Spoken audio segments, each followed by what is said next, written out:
Spence, obviously Anthony's back out again after winning the IBF title against Charles Martin. When Charles came, everyone said Charles was a bit unknown, no one knows nothing about him. He was a test for Anthony. Anthony threw him apart in 2 rounds. We've got Dominic Breazeale. Tactically break the step fight down for me. Dominic Breazeale is he's not a bad fighter. He's an ex-Olympian. I mean, he's an unbeaten fighter as well. So when you're an unbeaten fighter, you're gonna have that unbeaten mentality that you can't lose. If we watch his last fight, he got knocked down against Mansouri, managed to get back up, beat up Mansouri enough that he broke his jaw and made the guy quit. Now, to me, that's showing character. We're gonna stop this because I'm not going to win. Let's stop. You want me to carry on? You still want to carry on? All right, I'll carry on. So I'm saying we've got to give. No, we got to bro, because James Cook, my old trainer, is getting something. Getting to spin this around here.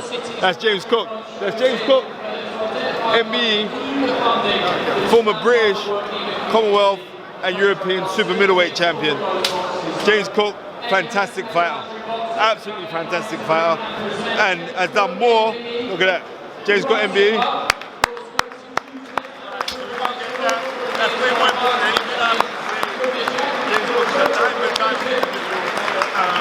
And he opened up Pedro's boxing gym.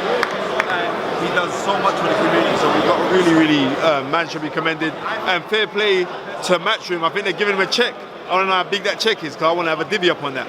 But I'm serious. These suits ain't cheap.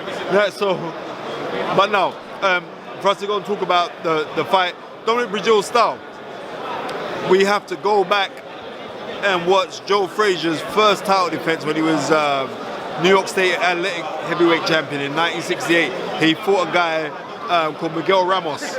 Miguel Ramos' style of fighting and how he threw his shots was very reminiscent and similar to how Dominic Breazeale throws his shots. The only difference is Dominic Breazeale does not commit with his jab.